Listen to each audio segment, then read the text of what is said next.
देवियों भाइयों, लंका का दमन सामान्य बात थी नहीं।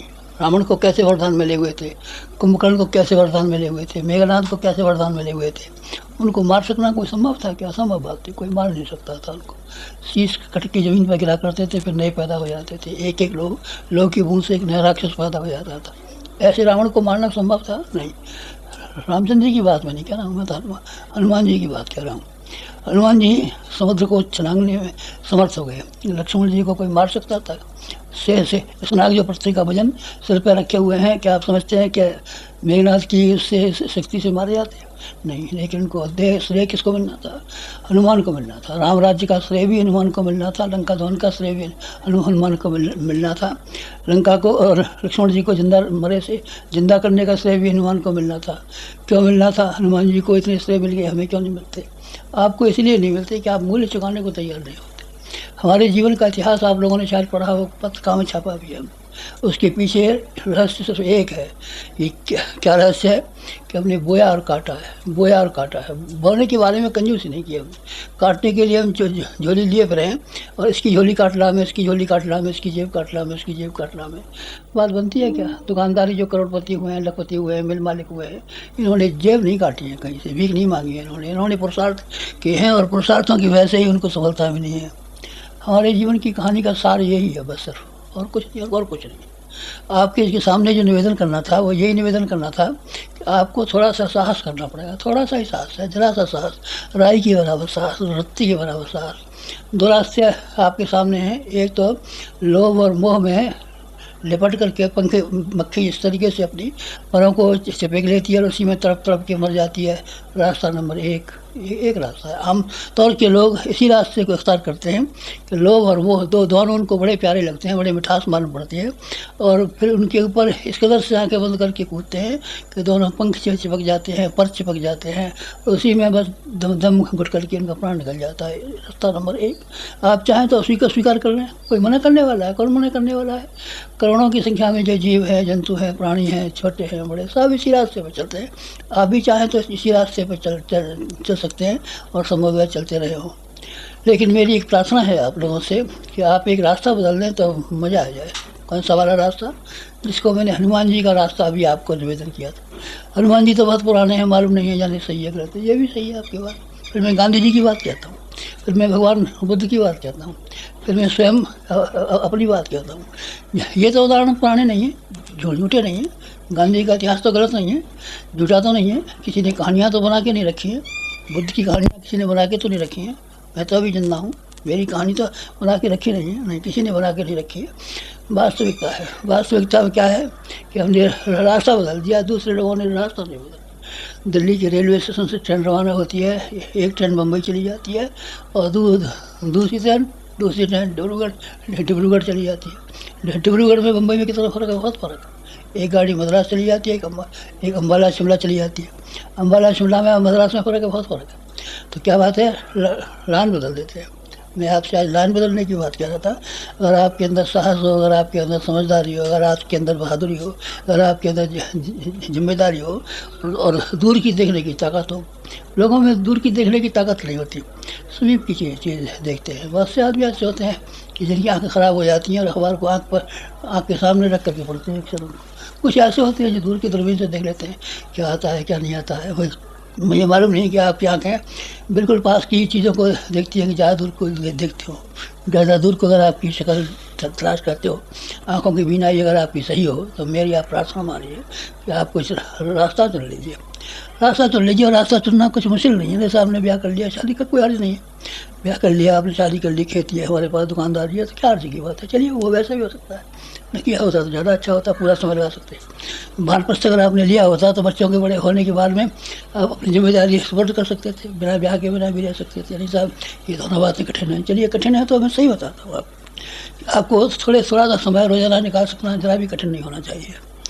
काम करते हैं तो काम करते करते मरे जाते हैं आप, ठीक है, हम जानते हैं। पर आप पेंसिल और कागज लेके बैठिए और देखिए काम करने में कितने घंटे हो गए। कमाने के लिए कोई आदमी 8 घंटे से ज़्यादा काम नहीं कर सकता। सोएंगे 7 घंटे से ज़्यादा आप सो नहीं सकते। 7 घंटे बच्चों की नींद होती है, बड़ों की 6 घंटे होती है, हमारी नींद तो उससे भी कम। लेकिन 6 घंटे सोने के लिए 7 घंटे सोने के मान लीजिए, 5 घंटे बेकार कामों के लिए मान लीजिए, घंटे 8 घंटे में तो आदमी नहा भी लेता है, टट्टी भी आता है, रोटी भी खा लेता है, 3-4 घंटे और यार दोस्तों से गप्पाजी के लिए निकाल लीजिए, तो अभी आपके पास 4 घंटे निकलते हैं। 4 घंटे न सही 3 घंटे सही, 3 घंटे न सही 2 घंटे सही, अगर आप ये निकाल सकें तो हिम्मत कर सकें, बस सिर्फ हिम्मत की बात, कोई और परेशानी नहीं है, कठिनाई भी नहीं, केवल आपकी तबीयत की बात है। तबीयत चाहे तो हम ताश खेलते रह सकते हैं, लगोटी खेलते रह सकते हैं, शतरंज खेलते रह सकते हैं, सिनेमा देख सकते हैं, गप्पाजी कर सकते हैं, कोई मना कर सकता है, कोई मना नहीं कर सकता। कोई चाहे तो जिस तरीके से विदेशों में 2 घंटे रोज़ नाइट स्कूल में पढ़ने के लिए जाते हैं लोग, और नाइट को स्कूल में पढ़ने जाने के बाद में किसान बेचारे मजदूर नान भाई बटियारे ज़िंदगी के फिर तक MA PhD कर लेते हैं, DD कर लेते हैं, फिर योग्यता बढ़ा लेते हैं। समय है, समय का आप चाहें जैसा उपयोग कर सकते हैं। मेरा आपसे प्रार्थना है और मेरे आपसे निवेदन है कि आप अपने समय का कुछ ठीक तरीके से उपयोग करना शुरू कर दें तो बड़ी मेहरबानी है। कोई तो समय ऐसे समय होते हैं कि जिनकी हम क्या प्रशंसा करें। आग लग गई हो कि किसी के मोहल्ले में और आप भाग कर किसी वक्त चले जाए और बाल्टी पानी ला करके रेत ला के फेंकना कर शुरू कर दें और पड़ोसी की आग बुझा दें, तो पड़ोसी सारी ज़िंदगी भर याद कभी नहीं बोलेगा ऐसा हमारे घर में आग लग गई थी और सारा मकान जल गया होता, सारा सामान जल गया होता। तो ये थे हमारे पड़ोसी जिन्होंने लेकिन अपना घर देखा ना बाहर देखा, लेकिन भाग पड़े और द्वार पड़े। कितना समय लगा? 1-1.5 घंटा लगा था, लेकिन वो 1-1.5 घंटा ऐसा था कि सारी ज़िंदगी भर बुलाया नहीं जा सकता। जो कोई याद, अरे साहब ये असली पड़ोसी तो ये हमारी मुसीबत के समय पर काम आए। मुसीबत के समय पर जो आदमी काम आए उसको आदमी याद रखता है। ये मुसीबत का समय है, चारों ओर से मुसीबतें छा रही हैं, एक ओर से नहीं छा रही हैं। परमाणु युद्ध बंद हो गया, कहाँ बंद हुआ? कल परसों तो मालूम पड़ा था कि वहाँ जिनेवा में वार्तालाप हो रही है। परसों फ्रांस ने एटम विस्फोट किया था, कल ब्रिटेन ने किया, कल अमेरिका ने किया। ये सब बातें एक कोने पर रह गई, फिर लड़ाई की बात चालू हो गई। बाकी समस्याएँ 3-4 समस्याएँ ऐसी हैं जो आपको दिखाई नहीं पड़ती और आदत पैदा हो जाती है। जैसे खेत में टिड्डी कभी आती नहीं रहती, कभी देखिए आपने टिड्डी जब आती है तो ऐसी आती है कि सारी खेत खा जाती है, पेड़ खा जाती है, छाल खा जाती है, दस्त खा जाती है, पौधे खा जाती है, सब खा जाती है। इंसानों की पैदावार इस बुरी तरीके से हो रही है कि सारे के खेत को, खलिहान को, मकानों को, सब कुछ काट ये मुसीबत दिखती है आपको? ये नहीं दिखती। दो और नहीं मुसीबतें नहीं देखती होंगी। जहर सब में घुलता जाता है, हवा में जहर घुलता जाता है, पानी में जहर घुलता जाता है, अनाज में जहर घुलता जाता है, हर जगह जहर घुलता हुआ चला जाता है। आप थोड़ी देर में सांप हो जाएंगे, देख लेना। सांप की पूंछ में जहर होता है, मुंह में जहर होता है, जीभ में जहर होता है, सब और जहर होता है। बिच्छू के डंक में जहर होता है, बर्ड के डंक में जहर होता है। लेकिन इंसान जहर ही खाएगा, जहर में जिएगा, जहर ही विचार करेगा, जहर ही में उसके दिमाग में होगा, जहर से वही क्रिया होगी। ये जहर चारों ओर फैलता हुआ चला जाता है। ये मुसीबतें हैं। आपको इनमें से क्या क्या दिखाई पड़ता है? आपको तो मेरे ख्याल से कोई भी दिखाई नहीं पड़ता होगा। तो मम्मी दिखाई नहीं पड़ती होंगे, ना आपको कहीं बढ़ती हुई जनसंख्या दिखाई पड़ती होगी, ना आपको कहीं जहर घुलता हुआ दिखाई पड़ता होगा। ये आँखें तो बड़ी छोटी है, चमड़े की हैं, दूर की चीज़ों को देख नहीं सकती। लेकिन अगर आपकी आँखें दूर की देख सकते हो तो मैं आपसे एक निवेदन कर रहा था कि ये बड़ा महंगा समय है, साधारण समय नहीं है, असाधारण समय है। असाधारण समय में आप समाज की, देश की, धर्म की, संस्कृति की सेवा करने के लिए तैयार हो जाते हैं तो मज़ा आ जाता है। और आप इस समय को भी उन्हीं बातों में निकाल दें। क्या हो रहा था? पड़ोसी की आग लग रही थी तो आप क्या कर रहे थे? हम ताश खेल रहे थे। और हम क्या कर रहे थे उस वक्त? हमने कहा लग जाएगी आग, खाली उसको पड़ोसी को लगी, हमें क्या लेना देना। तो आप चाहें तो ताश भी खेलते। अरे साहब हम घर में TV देख रहे थे, खेल मज़ेदार खेल आ रहा था, उसको चिल्ला तो रहे थे आग लग गई। पर हमने कहा कौन भागेगा, सब बजनी होगी तो बच जाएगी, नहीं हो जाएगी तो नहीं हो जाएगी। कैसा अच्छा TV का फिल्म आ रहा है, इसको देखेंगे। आप ये भी कर सकते हैं, ये आपकी इच्छा के ऊपर है, दोनों में से जो चाहे तो करें। पर आपकी इच्छा में मैं कोई दबाव डाल सकता हूँ, बाधक हो सकता हूँ, दबाव कर नहीं, कुछ नहीं कर सकता। केवल मैं आपसे निवेदन कर सकता हूँ और प्रार्थना कर सकता हूँ कि आपके लिए मुनासिब होगा और आपके लिए सही होगा कि आप समय की विषमता को देखें और विषमता के साथ साथ में अपनी जिम्मेदारी को देखें कि इंसान की बड़ी जिम्मेदारी, दूसरे जानवरों की कोई जिम्मेदारी नहीं है। चिड़िया की क्या जिम्मेदारी है, चींटी की क्या जिम्मेदारी, मक्खी की क्या जिम्मेदारी है, मच्छर की क्या जिम्मेदारी है, धुआं लगा भाग गया बस। और क्या जिम्मेदारी है? नहीं, और किसी की कोई जिम्मेदारी नहीं, केवल इंसान की जिम्मेदारी है। अगर इंसान आपके भीतर जिंदा हो तो आप कृपा करके इस समय में कुछ काम कीजिए। क्या काम करें? काम करने लायक सिर्फ एक काम है, क्योंकि लोगों की अकल ख़राब हो गई है। अकल ख़राब ना हुई होती तो ये कैसी शानदार दुनिया है, कैसी खूबसूरत दुनिया है, कैसे सुख और शांति से भरी हुई दुनिया है, कैसी प्यार और मोहब्बत से भरी हुई दुनिया है। ये बहुत अच्छी दुनिया है। लेकिन ऐसी दुनिया को नरक बना करके जिस इंसान ने फेंक दिया, वो कैसे फेंका गया? इसकी अकल ख़राब हो गई। आदमियों की अकल ख़राब हो गई है। मेरे पास तो कोई इंतजाम नहीं है, नहीं तो कोई पागल खाना बहुत बड़ा रहा होता तो सब जितने भी आदमी सड़क पर घूम पड़ते हैं सबको बंद करके जेल उसको पागल खाने में बंद कर देता है। ये पागलों की तरह विचार करते हैं। इंसान की तरीके से न इनको विचार करना आता है, न इंसान की तरह जीना आता है, न इंसान की तरीके से अपने फर्जों को समझना आता है। इंसान का रास्ता इनको नहीं मालूम है। लेकिन इंसान का रास्ता बताने की मैं ढीठ सा आप लोगों के सामने इसलिए कर रहा हूँ कि मैं इंसान की तरीके से जिया हूँ और इंसान की तरीके से जीने का फ़ायदा पाया। तीनों फ़ायदे में सकते हैं, रिद्धि सिद्धि होती है कि नहीं, अष्टसिद्धि नवनिद्धि होती है कि नहीं मालूम नहीं, न मेरे पास कोई अष्टसिद्धि है न नवनिद्धि है। तो तीन शांति मैंने अपनी ज़िंदगी में पाली। मेरा भीतर बारा कलेजा चीर करके आप देखें तो इसमें इतना संतोष, इतनी शांति, इतनी संतोष है कि ये असीम है। मैंने ज़िंदगी का अपना पूरा मुझे वसूल कर लिया। और लोक सम्मान तो सगड़ों को मिलता है। हमने साहब देखा था रामचंद्र जी को फूल माला पहना रहे थे और वहाँ पत्थर के महादेव जी भी डाल रहे थे। पत्थर के महादेव जी पे पानी चढ़ा रहे होंगे, सहयोग नहीं कर रहे थे। मुझे प्यार भी क्या है, प्यार उसे कहते हैं, इसके साथ सहयोग जुड़ा होता है। मुझे सम्मान भी पाया है, सहयोग भी पाया है और भगवान की कृपा ऐसी पाई है कि भगवान की कृपा मेरे साथ में नहीं होती तो जो काम आपने अब तक हज़ारों देखे हैं, हज़ारों देखे नहीं हैं। सब काम आपने देखे नहीं, सब काम नहीं देखे, थोड़े से काम देखे आपने। किताबें लिखी है, संगठन किया है, इमारतें बना दी है, 3-4 काम मालूम है आपको। कोई और काम मालूम है नहीं, कोई और काम नहीं मालूम है। इसके अलावा काम है हमारे, मर जाने दीजिए तब आपके सामने वो काम भी आएंगे जो कि ये जो आज दिखाई देने वाले काम हैं की अपेक्षा लाखों गुना ज़्यादा कीमती, ज़्यादा महत्वपूर्ण, ज़्यादा समय में डालने वाले काम हैं। वो काम आपको पीछे दिखाई पड़ेंगे। फिर ये कैसे हुआ? बस सिर्फ एक ही तरीका है कि मैंने रास्ता बदल दिया जीवन का। कोई आपने योग किए हैं, तप किए हैं, जादू किए हैं, तमाशे किए नहीं, जादू तमाशों से ये काम वो नहीं होते। योग और तप ज़िंदगी में शुमार करना होता है। कहीं कोने में जाकर के हिमालय पर जाकर के पहाड़ की कोठरी में जाकर के नाक बंद करके कहीं नहीं होते। ज़िंदगी को योग में बनाना पड़ता है, ज़िंदगी को तपस्वी बनाना पड़ता है। मैंने अपनी ज़िंदगी में यही किया है कि मैंने अपने व्यक्तिगत स्वार्थ की अपेक्षा समाज के स्वार्थ को प्राथमिकता दी है और समाज का स्वार्थ को सिद्ध करने में जो कष्ट है वही मेरा तप है। और ख़ैरातों को हमेशा ऊंचा रखा है। नीचे खैरात गिरने दिया नहीं, नीचे पानी गिरता है। पानी को आप गिरा दीजिए, नीचे बहता हुआ नाली में चला जाएगा। लेकिन मेरे ख्यालों में जब कोई विचार आया है तो ऊंचे दर्जे का आया है, आदर्शों का विचार आया है, सिद्धांतों का विचार आया है। बस ये बात है। मेरा अनुभव समाप्त हो गया, मेरा निवेदन समाप्त हो गया। बस अब आपसे प्रार्थना करनी है। एक करनी प्रार्थना ये है कि ये समय ऐसा विषम है कि अगर आप समय का थोड़ा सा हिस्सा इसमें से निकाल दें तो मज़ा आ जाए और अपने साधनों का एक थोड़ा सा हिस्सा निकाल दें तो मज़ा आ जाए।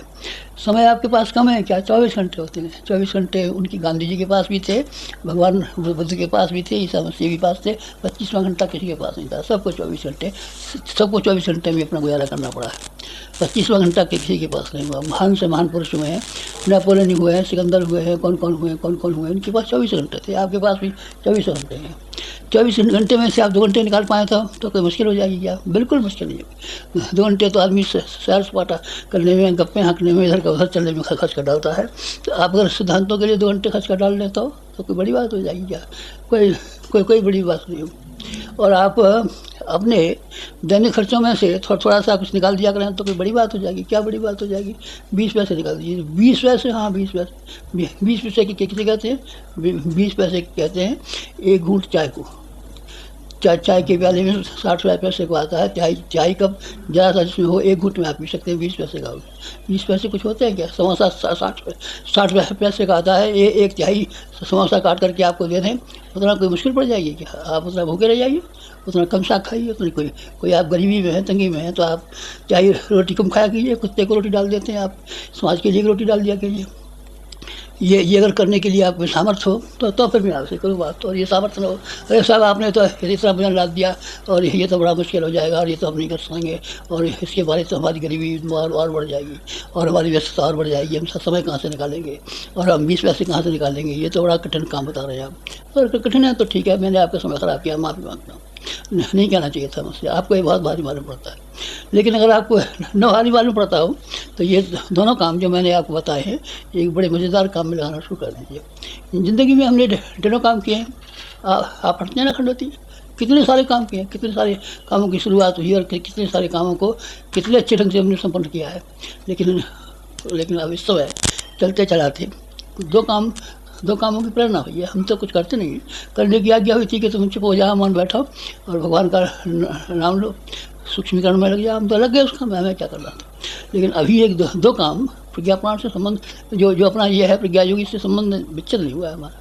इसको हमने छोड़ा नहीं है, इसकी याद आती रहती है, इसकी याद आती रहती है। हमारा गाँव था खेड़े का है, रात को कभी सपने में दिखता है तो गांव के पेड़ दिखाई दे जाते हैं, मकान और इमारतें दिखाई दे जाती हैं, बड़े बड़े बुड्ढे दिखाई दे जाते हैं। इस समय सीधा संपर्क आपसे नहीं हो तो अभी आपकी सब बातें हमको ध्यान में आती हैं और आपको क्या करना चाहिए ये बताने का हमारा मन आता है, क्योंकि हमारी परिस्थितियाँ ऐसी हैं कि हम आपको बता सकते हैं। अगर ऐसी परिस्थिति न होती कि हम आपको कोई फायदेमंद बातें न बता सकते तो हम नहीं भी बताते। ज़बरदस्ती आपके ऊपर कुछ थोपते नहीं, ज़बरदस्ती कुछ थोपने का हमारा कोई मन न होता, कोई बात थोपी नहीं होती। पर हमने बताने की स्थिति है कि आप इस समय इस मिशन ने 2 काम प्रारंभ किए हैं। एक काम प्रारंभ यह किया है कि नालंदा विश्वविद्यालय में भगवान बुद्ध ने चाणक्य के सामने जमाना स्थापित हो गया था और उसके पीछे जो थे ये पहले उसके बुद्ध का हुआ था। नालंदा विश्वविद्यालय में चाणक्य का भी योगदान रहा था और अशोक का भी रहा था। अशोक ने भी परिश्रम किया था, उसके लिए चाणक्य का भी किया था। 30,000 विद्यार्थी पढ़ा करते थे। अब हमको 50 करोड़ जनता को नया जीवन प्रदान करने के लिए 1 लाख कार्यकर्ताओं की ज़रूरत है। 70 लाख गाँवों की ओर से बुद्ध भगवान ने जिस तरीके से अपने शिष्य पैदा किए थे और शिष्य पैदा करके 1 लाख शिष्यों के द्वारा सारा एशिया को हिला दिया था। हमारा विचार यह है कि इस तरीके से शिक्षण विद्यालय चले। शिक्षण विद्यालय में समझ जाएंगे लोग कि जिनमें हिम्मत होगी वो आगे आ जाएंगे, नहीं हिम्मत होगी अपने पढ़ लेंगे, खत्म हो जाएगा। तो एक ऐसा विश्वविद्यालय इस वर्ष से हमने स्थापित किया है बसंत पंचमी से। लोगों ने कईयों ने कहा था बसंत पंचमी को हम यज्ञ कराएंगे वो सब करेंगे, बस हो गया, तुम्हारा यज्ञ भी हो गया, तुम्हारी बसंत पंचमी भी हो गई और तुम्हारा स्मारक बना दें, तुम्हारी मूर्ति बना दें, तुम्हारा फोटो बना दें, भाड़ में गिरा दो मूर्ति को, जन्म में डाल दो तस्वीर को। वो काम कीजिए जिससे कि हमारी जीवात्मा को शांति मिलती है, जिसकी हमारे शरीर की शोभा बनती है। उस काम से क्या करना, हम आपको आएंगे और कुआ और 6 फूल माला लाएंगे, एक अपनी लाएंगे, एक बीवी की लाएंगे, एक भाई की लाएंगे, भतीजे की लाएंगे, 6 गले माला पहना देंगे। आप भाड़ में डाल दीजिए गले माला, हमने खूब पहन नहीं है और हमें पहनने की कोई ज़रूरत नहीं।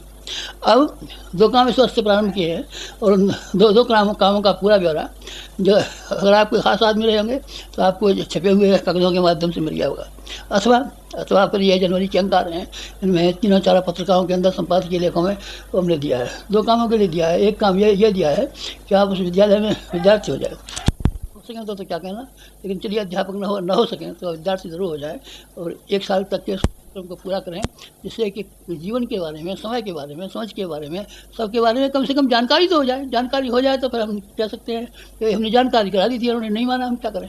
हमने कहा था कि वहाँ गड्ढा है, ये नहीं माने तो हम क्या कर सकते हैं। हमने कहा था भाई यहाँ सांप रहता है, यहाँ मत निकलना, तुमने नहीं माना तो हम तो यही जाएंगे, जो नहीं मानेंगे तो हम क्या कर सकते हैं। लेकिन जो कुछ भी आपको कहने लायक है हमारे पास, बताने लायक है, वो हमने 52 सप्ताह में 52 छोटी किताबें इस समय लिखना शुरू की है। फोल्डर नहीं, फोल्डर छोटे छोटे थे, 7 पन्ने के थे। 7 पन्ने में कोई बात कहने की नहीं आती थी, कोई बात समझाई नहीं जा सकती थी, इसलिए 24 पन्ने की किताबें लिखना शुरू की है और बहुत बड़ी संख्या में नहीं। 52 सप्ताह होते हैं, 52 सप्ताह में पढ़ने के लिए एक विद्यालय की स्थापना करने का रूपरेखा बनाई है। उस रूपरेखा मतलब बताने में तो बहुत देर लगेगी, लेकिन आप उसको पढ़ लेना समय कि एक काम हमारा यह है, आप इस काम में किसी तरीके से सहायक बन सकें, विद्यार्थी बन सकें, अध्यापक बन सकें, विद्यार्थियों को प्रोत्साहन कर सकें, अध्यापकों को तलाश कर सकें, किसी तरीके से उसका जुगाड़ बैठा सकें, तो हम समझेंगे कि आपने हमारे लिए हमारी हीरक जयंती मना दी। तो हम ये समझेंगे कि जो जिस रास्ते पर हम चलना था वो पूरा कर दिया। तो हम ये समझेंगे कि जो हमारी इच्छा जो आकांक्षाएँ थी उसको पूरा करने में मदद कर दी। एक काम तो ये हुआ है। नंबर 2 एक और है काम हमारा, तीर्थ यात्रा हुआ करती थी पुराने ज़माने में। ये हिंदुस्तान में सब में तीर्थ भरे पड़े हैं, इतने तीर्थ गांव में कोई न कोई तीर्थ मंदिर, देवालय शिवालय दिखाई पड़ता है। और खास तीर्थों को तो रेलगाड़ियाँ निकलती हैं, बसें निकलती हैं, सब तीर्थों को घुमाती पड़ती हैं, हज़ारों तीर्थ घुमा लाती हैं। सौ उन्हें घुमा लाती हैं जो रेल के किनारे होते हैं, बस के किनारे होते हैं। जो बस के किनारे नहीं होते, रेल के किनारे नहीं होते, उनको वो भी नहीं दिखा पाती। पहाड़ों पर हैं कितने सारे तीर्थ कहाँ से जाती हैं, रेल जाती हैं ना, कोई जाती हैं। पैदल चलना हो तो एक आध जगह चल लो, नहीं चलना हो तो अपने घर जाओ। हिमालय पर भी घूमना है, हमने घुमा है। 2400 के करीब तीर्थ हैं, उनमें कितने लोगों को मालूम है, 10 मालूम है बस, बाकी किसी को नहीं मालूम है।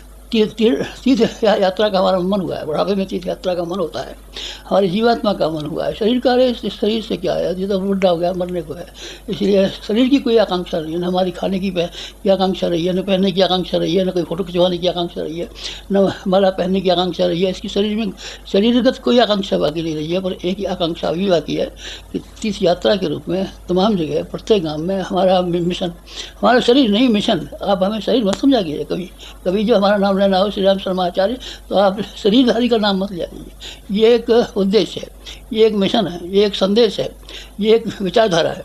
और हमारी इच्छा ये है कि ये सारे हिंदुस्तान के गांव-गांव में युग परिवर्तन का संदेश पहुंचना चाहिए और उसके लिए प्रचार होना चाहिए, लोगों को जाना चाहिए। उसके लिए क्या आवश्यकता पड़ेगी आपको? आवश्यकता तो बहुतों की पड़ेगी, सामान की भी पड़ेगी, पर सामान की आपसे नहीं कह रहे हैं, आपको तो ये कह रहे हैं कि 1 वर्ष का समय लेकर के आइए। 1 वर्ष से कब 1 महीने भर को आ जाना नहीं, हमें नहीं चाहिए महीने भर को वहाँ आप कर रही है। जो निर्माण योजना के जो शिविर चल रहे हैं, जो उसमें पढ़ाने के लिए थोड़ी सी योग्यता है, उसको हमने कड़ा कर दिया है। पहले आते थे लोग घूम घाम के गंगा जी जा रहे हैं, जमुना जी जा रहे हैं, वहाँ जा रहे हैं, वहाँ जा रहे हैं, कुछ पढ़ा कुछ नहीं पढ़ा, कुछ सुना कुछ नहीं सुना। अब कि हमने इस तरह का प्रोग्राम बनाया है कि 8 घंटा पकड़ करके जो भी शिवरात्रि आ जाए उसको बैठ जाए, उसके मुंह में से निकाल के रख, तू अपने घर जाएगा तो वहाँ जाकर के कुछ काम करेगा कि नहीं करेगा, ये होता है कि हमारी बात सुनेगा और कापी में नोट करेगा। कापी में हमें नोट कराना है, न हमें अपना सुनाना है। उसको बता देंगे कि भाई ये बोल के सुना इसको, नहीं आता तो फिर सुन, नहीं आता तो फिर सुन, नहीं गाना आता तो फिर गा के सुना। यानी अब की बार शिक्षण की नीति में ज़मीन आसमान का फ़र्क किया है। पहले यहाँ के हमारे यहाँ अध्यापक जो थे वो सुनाया करते थे, बस वो आदमी सुनने वाला नींद में झपकी ले रहा है कि सुन रहा है कि समझ में आई कि नहीं आई, क्या नहीं आया। हमारे आदमी ने अपनी ड्यूटी पूरी कर दी और उसने भी समझ लिया महीना भर पूरा हो गया, युग से पूरा हो गया, चला गया। नहीं, अब इससे नहीं होगा, क्योंकि उसको जाकर के अपने गाँव में विद्यालय चलाना है। विद्यालय चलाना है तो अध्यापक की जो योग्यता होनी चाहिए वो अध्यापक की योग्यता, क्योंकि हम उसके मुँह में से निकलवाएंगे तो वो भी अपने यहाँ जाकर के लड़कों से मुँह में से निकलवाएगा। इसीलिए शिक्षण पद्धति में फ़र्क किया है। महीने भर की युग से तो चलेंगे, लेकिन कई आदमियों से हमने अपील किया है जब कभी अभी आप आए 1 साल का समय लेके आना, ताकि कुछ हमारे लिए भी काम करें, कुछ अपने लिए भी काम करें। महीने भर में आए, 5 दिन जाने में लगे, 5 दिन आने में लगे, 15 दिन यहाँ लगे, बेकार समय ख़राब किया कि नहीं किया? समय ख़राब करने से हमें क्या फ़ायदा हुआ और आपको क्या फ़ायदा हुआ? इसीलिए जो आप लोगों से निवेदन करना है, जो लोग आप यहाँ शिविर में आए हुए हैं, वो या तो कभी आप 1 वर्ष का समय लेकर के आना, जो कि हम आपको कुछ महीने सिखाने में लगाएं और कुछ महीने आपसे परिश्रम लें। तो परिश्रम लेने से भी समाज का फ़ायदा होगा, उस सीखने से आपका फ़ायदा होगा। दोनों काम तो हो जाएंगे। 15 दिन में कैसे हो जाएंगे, महीने भर में कैसे हो जाएंगे, 2 महीने में कैसे जाएंगे? महीने 15 दिन का ये काम नहीं है। महीने 15 दिन का धंधा हमने बंद कर दिया। महीने 15 दिन का धंधा युग शिल्पियों का रखा है कि जब वो आए तो 1 महीने भर में 8 घंटे रोज़ उनको इस तरीके से टांग बांध करके, हाथ से हाथ बांध करके, पाँव से पाँव बांध करके, जीभ से जीभ बांध करके बैठेंगे, क्योंकि सीखो यहाँ से। बद्रीनाथ जाएंगे, जहन्नुम में गया बद्रीनाथ, ऊपर से गए तुम वहाँ से घूमे हमें, वहाँ देखा मेरा वो मंदिर देखा हमें, वहाँ करे हमें, सैल नहीं सीखे। महीने भर सीखने के बाद में जाना हो तो हमारी उसे जन्म में कीजिए, कुएँ में जाइए, भाड़ में जाइए, लेकिन महीने भर तक यहाँ रहिए हमारे पास और पूरे 8 घंटे का परिश्रम कीजिए। इस आपका व्याख्यान सुन लेंगे, नहीं व्याख्यान सुनिए हमारा। बस ये मोटी बातें जो चीज़ आपको बता दी हैं। आप आए हैं तो ये 2 काम करना। पहले हमने बहुत से काम बताए थे, अभी भी बताएं। एक तो ये बताया आपको, फिर समझ लीजिए कि 10 घंटा क्या वो जो है 20 पैसा रोज़ आप हर हाथ में निकालिए, 1-2 घंटा रोज़ हर हाथ में निकालिए। 2 तीसरी बात ये कि हमारी दो संकल्प हैं। एक तो ये गाँव घूमने का, हर गाँव में भी जीवगाड़ियों को ले जाने का, और एक हर गाँव में विद्यालय बनने का। 2 विद्यालय किस तरह से बनेगा और गाँव कैसे जाएंगे, इसके लिए लेख आ रहा है, लिंक में चिट्ठियों से भी भेजा है। दोनों कामों को आप करने के लिए तैयार हो जाएँ। समझना चाहिए कि आपने बोया और काटा वाली जो नीति हमारी थी वो आपने विघटन कर ली। हमने जो पाया है, हनुमान ने जो पाया है और दूसरों ने पाया है, वो उसको पाने के लिए रास्ता खोल दिया। रास्ता खोल दीजिए, चलिए, फिर चल करके देखिए ये रास्ता ख़राब है कि अच्छा है। हमको बहुत अच्छा मालूम पड़ा है, इसलिए आपसे कहा गया है कि अच्छे रास्ते पर चलने के लिए कोशिश कीजिए। और आप कोशिश करेंगे तो आपका यहाँ आना सार्थक हो जाएगा और हमारा इतनी देर का कहना आपसे सार्थक हो जाएगा। शांति।